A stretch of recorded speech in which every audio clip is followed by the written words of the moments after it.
네, 여러분 안녕하세요. 자, 이 리플이 약세인 이유에 대해서 기관 수요 부족과 현물 ETF 승인이 지연이 되면서 리플 가격에 악영향을 끼치고 있다고 말을 하고 있는데, 그럼에도 불구하고 고래 투자들은 무려 3억 4천만 XRP를 추가 매수하고 있고요. JP모건 또한 비밀리에 이 리플을 어떻게 대량 매집을 하고 있는 모습들이 포착이 되고 있다. 관련돼서 대응 방법과 어떠한 이슈들이 있는지 함께 살펴보도록 하겠습니다. 자, 뉴스를 보게 되시면 리플 기관 수요 약세 ETF 승인 지연이 가격에 악영향을 끼치고 있다라고 얘기를 하고 있죠. 자, 그래서 내용을 보게 되면 리플이 고래 매집에도 불구하고 기관 수요 부진과 현물 ETF 승인 지연이라는 이중 악재 속에서 4주 만에 최저치로 떨어졌다라고 얘기를 하고 있어요. 자, 이번 약세 배경으로는 SEC가 심사 중인 8개의 XRP 현물 ETF 승인 지연이 우선 지적이 되고 있고요. 리플과 SEC가 소송에서 XRP가 2차 거래에서 증권이 아니라고 판결받은 이후에 ETF 승인 기대가 높아졌지만 실제 출시는 지연되면서 영향을 받고 있다라고 얘기를 하고 있는 거죠. 자, 그래서 SEC는 블랙록을 포함한 대형 자산 운영사의 비트코인과 이더리움 현물 ETF와 함께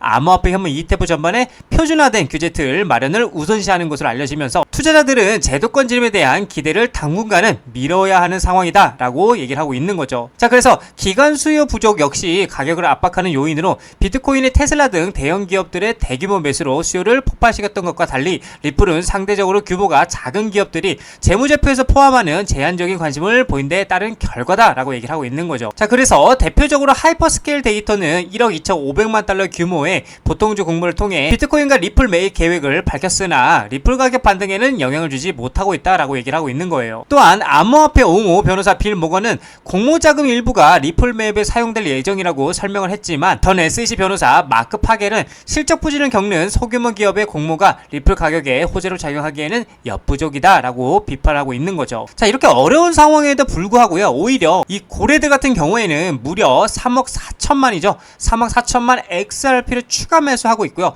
JP모건 같은 경우에도 이 XRP를 대규모 비밀 매입을 하고 있는 게 포착이 되었는데, 자, 뉴스를 보게 되시면 SEC 리플 현물 ETF 내부 승인이라고 하면서 JP모건은 XRP를 대규모 비밀 매입을 하고 있다라고 얘기가 나오고 있는데, 자, 내용을 보게 되면 초대형 투자은행 JP모건 리플 XRP 대규모 비밀 매입 뉴욕 증시 암호화폐 ETF 승인 내부 합의가 됐다라고 얘기를 하고 있어요. 뉴욕 증시의 초대형 투자은행인 JP모건이 리플을 조용히 대량 매집해온 사실이 뒤늦게 밝혀졌다. 자, 이 소문이 확산되면서 가상자산 시장에 관심이 집중되고 있는데, 뉴욕 증시 암호화폐 리플의 현물 ETF 승인이 임박했다라는 보도가 이어지고 있다라는 거죠. 자, 그래서 JP모건이 향후 현물 ETF 승인을 대비해 XRP를 축적하고 있다라고 보도가 됐고요. 이 보도가 사실이라면 기관 투자자의 가상자산 채택에 있어 게임 체인저가 될 수 있을 것으로 보인다라고 강조하고 있다라는 거죠. 자, 그렇다 보니까 많은 기업들은 이 이더리움에 이어서 리플을 전략적 매수하는 상장사들이 늘어나고 있고요. 포트폴리오를 어떻게 다각화를 하며 단순 재무 전략 외에 사업적으로도 활용하고 제도권 편의 기대감에 계속해서 그 기대감이 커지고 있는데, 사실 기업들의 기대감이라는 것은 당연히 이 ETF겠죠. 그쵸? 이 ETF 승인에 대한 기대감이 제일 크다라고 볼 수가 있는데, 자, 그래서 최초로 이제 7월에 미 SEC 프로시어즈 울트라 XRP ETF가 승인이 됐었고요. 월가 암호화폐 새 시대에 열다라는 이런 내용들이 있었죠. 이게 이제 7월 달이었죠. 7월 중순쯤 16일날 이렇게 진행이 됐었는데, 자, 내용을 보게 되면 XRP와 미국 암호화폐 ETF의 역사적인 순간이라고 하면서 프로시어즈 울트라 XRP ETF는 XRP에만 집중하는 최초의 레버리지 상장 지수펀드, 즉 ETF다. 일반 ETF와는 달리 울트라 ETF는 기초자산의 일일 가격 변동에 대한 투자 노출을 확대하도록 설계가 됐고요. 이 펀드는 투자자들에게 XRP에 대한 2배의 투자 노출을 제공한다고 얘기를 하고 있어요. 그래서 이는 XRP가 하루에 5% 상승할 경우에 ETF는 약 10%의 수익을, 손실 시에는 그 반대의 수익을 얻을 수 있다라고 의미를 하고 있는 거죠. 자, 그래서 ETF 분야의 선구자인 프로시어즈는 2021년 최초에 비트코인 선물 ETF 출시를 하면서 이미 한 차례 역사를 쓴 바가 있고요. 이번에 XRP 시장 진출은 암호화폐 투자 상품의 다각화를 새로운 장을 열 뿐만이 아니라 비트코인과 이더리움 외에 대안에 대한 기관 투자들의 증가하는 수요를 명확히 보여주고 있다고 얘기를 하고 있어요. 자, 그렇다 보니까 이제 프로시어즈에 이어서 XRP ETF 이 자체가 추가 승인이 나올까라고 지금 얘기가 나오고 있고, 폴리마켓에서는 그 가능성에 대해서 73%로 예측을 하고 있다. 자, 그렇다 보니까 현재 블록체인 기반 예측 시장에서는 XRP ETF 승인 가능성은 약 73%에 달하고 있고요. 이는 비트코인이나 이더리움 ETF 승인 당시와 비슷한 수준으로 시장의 기대감이 얼마나 큰지를 보여주고 있다라고 얘기하고 있고요. 만약에 SEC가 추가적으로 XRP ETF를 승인을 하게 된다라면 이는 XRP에 대한 기관 투자들의 접근성을 크게 높여서 대규모 자금 유입을 어떻게 유도할 수 있다고 얘기를 하고 있는 거죠. 이는 곧 XRP 가격의 급격한 상승으로 이어질 가능성이 높기 때문에 전문가들의 이번 소송 종결이 XRP의 새로운 강세장 진입을 알리는 신호탄이 될 수 있다라고 분석하고 있고요. 향후 SEC의 결정을 주시하고 있다라고 얘기를 하고 있는 거죠. 자, 그래서 이제 XRP ETF 전체 리스트와 승인 예정일이 굉장히 중요한데, 자, 이 예정일에 대해서 좀 여러분들이 좀 더 꼼꼼하게 말씀을 드려보자면, SEC 승인을 기다리는 XRP ETF에 대한 날짜, 제출 및 향후 계획이 중요하다 볼 수가 있는데, 자, 여기 내용을 보게 되면 SEC는 현재 XRP ETF에 대한 여러 건의 신청을 검토하고 있다고 얘기를 하고 있죠. 그래서 SEC는 최근 상장 지침을 발표했는데, 이 지침에 따르면은 코인베이스 파생상품 거래소와 같은 플랫폼에서 최소 6개월 이상 선물 시장에서 거래된 암호화폐는 뭐다?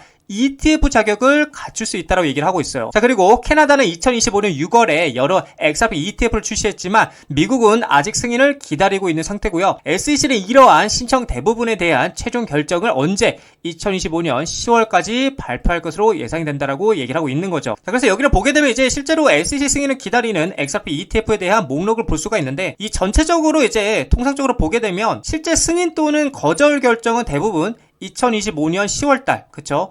10월 중순에서 말 사이, 그쵸? 말 사이에 나올 가능성이 높다라고 말하고 있고요. 다만 이제 절차가 더 지연이 된다라면 늦어도 2025년 말까지는 어떤 형태로든 결론이 날 수 있다라고 전망을 하고 있다라는 거죠. 자, 그래서 진짜 본게임, 계속 말씀드리는 이 본게임이죠. 이 본게임은 ETF가 승인이 되고 그동안 리플이 계획하고 있었지만 진행하지 못했던 IPO 상장이라든지 CBDC죠.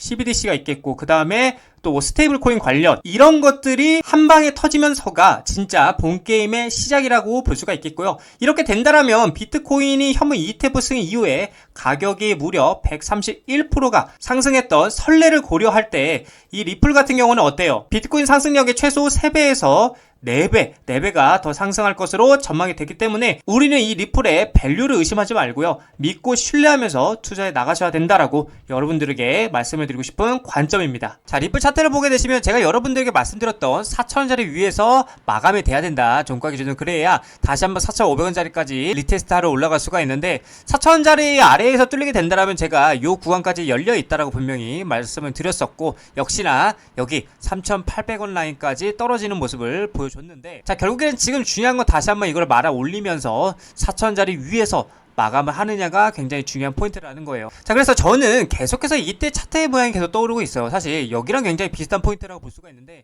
자, 여기서 계속 이렇게 4,000원짜리를 비비면서 다시 한번 모멘텀이 살아난다라면 5,000원짜리를 돌파하는 강한 상승이 저는 나와줄 거라고 생각을 하고 있는 관점이기도 해요. 그래서 지금 우리는 겁내지 말고 계속 뭐 해야 된다? 매수할 수 있는 상황이라면 매수하면서 우리는 나아가야 된다. 왜냐? 결국에는 이 리플은 뭐다? 상방이기 때문이다 라고 여러분들에게 말씀드리고 싶은 관점입니다.